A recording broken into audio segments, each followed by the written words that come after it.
जय श्री हरि। ओम नमो भगवते वासुदेवाय। परम एकादशी व्रत कथा। अर्जुन ने कहा, हे कमल नयन, अब आप अधिक मास के कृष्ण पक्ष की एकादशी का नाम तथा उसके व्रत का विधान बताने की कृपा करें। इसमें किस देवता का पूजन किया जाता है तथा इसके व्रत से किस फल की प्राप्ति होती है। भगवान श्री कृष्ण ने कहा, हे अर्जुन, इस एकादशी का नाम परम है। इसके व्रत से सभी पाप नष्ट हो जाते हैं तथा मनुष्य को इहलोक में सुख तथा परलोक में सद्गति प्राप्त होती है। इसका व्रत पूर्व में कहे गए अर्थात पद्मिनी एकादशी के विधानानुसार करना चाहिए, जो कि इस प्रकार है। दशमी वाले दिन व्रत को प्रारंभ करना चाहिए। इस दिन कांसे के पात्र का किसी भी रूप में प्रयोग नहीं करना चाहिए तथा मांस, मसूर, चना, कोदो, शहद, शाक और पराया अन्न इन सब खाद्यों का त्याग कर देना चाहिए। इस दिन हविष्य भोजन करना चाहिए और नमक नहीं खाना चाहिए। दशमी की रात्रि को भूमि पर शयन करना चाहिए और ब्रह्मचर्य पूर्वक रहना चाहिए। एकादशी के दिन प्रातः नित्य क्रिया से निवृत्त होकर दातुन करनी चाहिए और 12 बार कुल्ला करके पुण्य क्षेत्र में जाकर स्नान करना चाहिए। उस समय गोबर, मृत्तिका, तिल, कुश, आमल की चूर्ण से विधिपूर्वक स्नान करना चाहिए। स्नान करने से पहले शरीर पर मिट्टी लगाते हुए उसी से प्रार्थना करनी चाहिए, हे मृत्तिके, मैं तुमको प्रणाम करता हूँ। तुम्हारे स्पर्श से मेरा शरीर पवित्र हो। सभी औषधियों से पैदा हुई और पृथ्वी को पवित्र करने वाली तुम मुझे शुद्ध करो। ब्रह्मा के थूक से पैदा होने वाली तुम मेरे शरीर को स्पर्श कर मुझे पवित्र करो। हे शंख चक्र गदाधारी देवों के देव पुंडरीकाक्ष, आप मुझे स्नान के लिए आज्ञा दीजिए। इसके बाद वरुण मंत्र को जपकर पवित्र तीर्थों के अभाव में उनका स्मरण करते हुए किसी तालाब में स्नान करना चाहिए।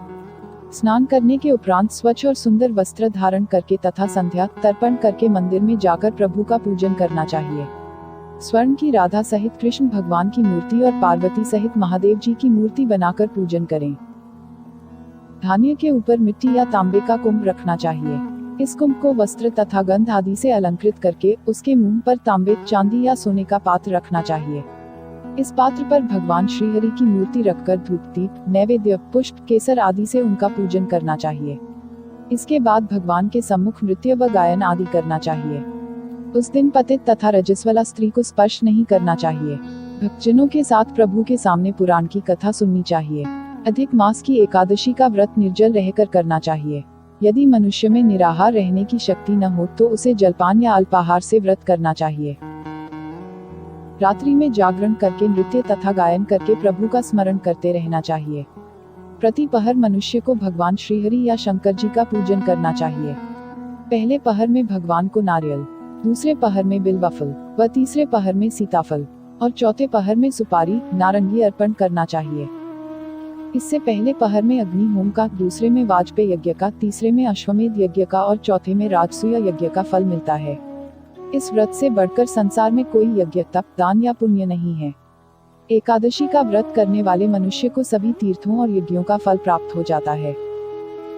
इस प्रकार से सूर्योदय तक जागरण करना चाहिए और स्नान करके ब्राह्मणों को भोजन कराना चाहिए। सभी पदार्थ भगवान की मूर्ति सहित ब्राह्मणों को देने चाहिए। इस तरह जो मनुष्य विधान पूर्वक प्रभु का पूजन तथा व्रत करते हैं उनका जन्म सफल हो जाता है और वे इहलोक में अनेक सुखों को भोग कर अंत में विष्णुलोक को जाते हैं। परम एकादशी महात्म्य कथा।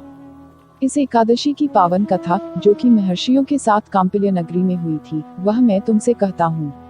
ध्यानपूर्वक श्रवण करो। काम्पिल्य नगरी में सुमेधा नाम का एक अत्यंत धर्मात्मा ब्राह्मण रहता था। उसकी स्त्री अत्यंत पवित्र तथा पतिव्रता थी। किसी पूर्व पाप के कारण वह दंपति अत्यंत दरिद्रता का जीवन व्यतीत कर रहे थे। ब्राह्मण को भिक्षा मांगने पर भी भिक्षा नहीं मिलती थी।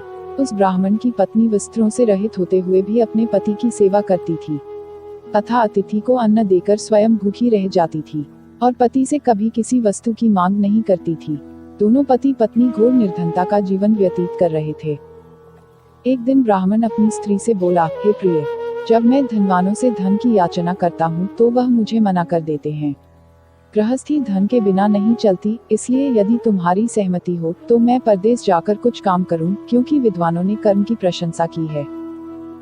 ब्राह्मण की पत्नी ने विनीत भाव से कहा, हे स्वामी, मैं आपकी दासी हूँ। पति अच्छा और बुरा जो कुछ भी कहे पत्नी को वही करना चाहिए। मनुष्य को पूर्व जन्म में किए कर्मों का फल मिलता है। सुमेरु पर्वत पर रहते हुए भी मनुष्य को बिना भाग्य के स्वर्ण नहीं मिलता। पूर्व जन्म में जो मनुष्य विद्या और भूमि दान करते हैं उन्हें अगले जन्म में विद्या और भूमि की प्राप्ति होती है। ईश्वर ने भाग्य में जो कुछ लिखा है उसे टाला नहीं जा सकता।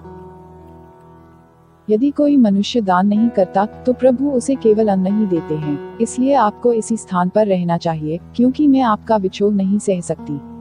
पति बिना स्त्री की माता पिता भाई श्वशुर तथा संबंधी आदि सभी निंदा करते हैं। इसलिए हे स्वामी, कृपा कर आप कहीं न जाएं, जो भाग्य में होगा वह यहीं प्राप्त हो जाएगा। स्त्री की सलाह मानकर ब्राह्मण परदेश नहीं गया। इसी प्रकार समय बीतता रहा। एक बार कौंडिन्य ऋषि वहां आए। ऋषि को देखकर ब्राह्मण सुमेधा और उसकी स्त्री ने उन्हें प्रणाम किया और बोले, आज हम धन्य हुए। आपके दर्शन से आज हमारा जीवन सफल हुआ। ऋषि को उन्होंने आसन दिया तथा भोजन करवाया। भोजन करवाने के बाद पतिव्रता ब्राह्मणी ने कहा, हे ऋषिव, कृपा कर आप मुझे दरिद्रता का नाश करने की विधि बतलाएं। मैंने अपने पति को परदेश में जाकर धन कमाने से रोका है। मेरे भाग्य से आप आ गए हैं। मुझे पूर्ण विश्वास है कि अब मेरी दरिद्रता शीघ्र ही नष्ट हो जाएगी। अतः आप हमारी दरिद्रता नष्ट करने के लिए कोई उपाय बताएं।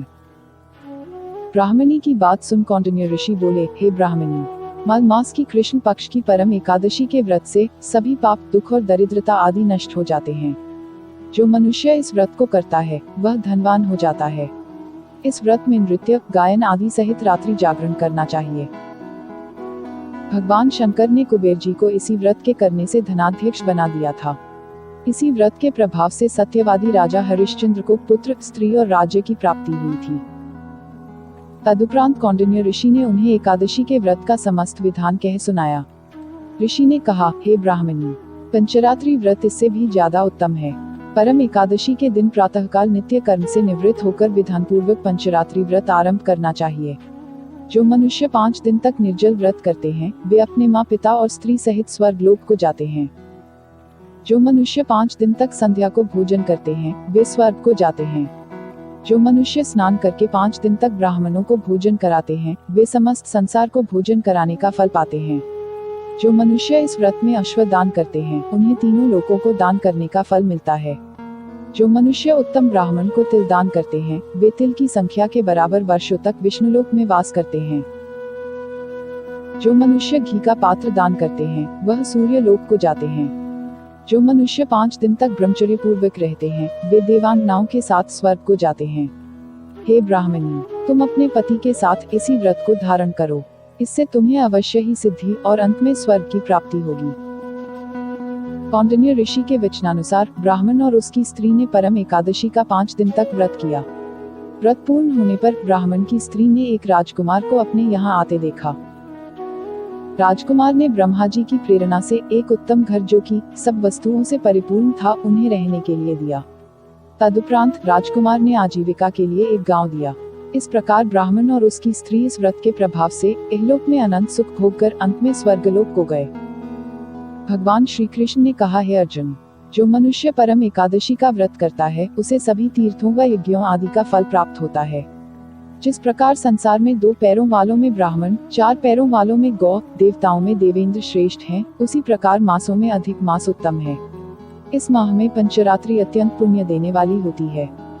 इस माह में पद्मिनी और परम एकादशी भी श्रेष्ठ है। इनके व्रत से सभी पाप नष्ट हो जाते हैं। अतः दरिद्र मनुष्य को एक व्रत जरूर करना चाहिए। जो मनुष्य अधिक मास में स्नान तथा एकादशी व्रत नहीं करते उन्हें आत्महत्या करने का पाप लगता है। यह मनुष्य योनि बड़े पुण्यों से मिलती है, इसलिए मनुष्य को एकादशी का व्रत अवश्य करना चाहिए। हे कुंती पुत्र अर्जुन, जो तुमने पूछा था वह मैंने विस्तार पूर्वक बतला दिया। अब इन व्रतों को भक्ति पूर्वक करो। जो मनुष्य अधिक मास की परम एकादशी का व्रत करते हैं वे स्वर्गलोक में जाकर देवराज इंद्र के समान सुखों का भोग करते हुए तीनों लोकों में पूजनीय होते हैं। तथा सार, ब्राह्मणों, ऋषि मुनियों व सज्जन पुरुषों का आदर करने वाले मनुष्यों पर प्रभु अवश्य ही कृपा करते हैं। श्री लक्ष्मी की प्राप्ति मात्र भाग दौड़ से नहीं होती, अपितु इसके लिए यत्नपूर्वक परिश्रम करने की आवश्यकता होती है। यत्नपूर्वक किया गया परिश्रम भगवान की कृपा से अवश्य ही पूर्ण होता है। जय श्री हरि, जय श्री हरि, जय श्री हरि।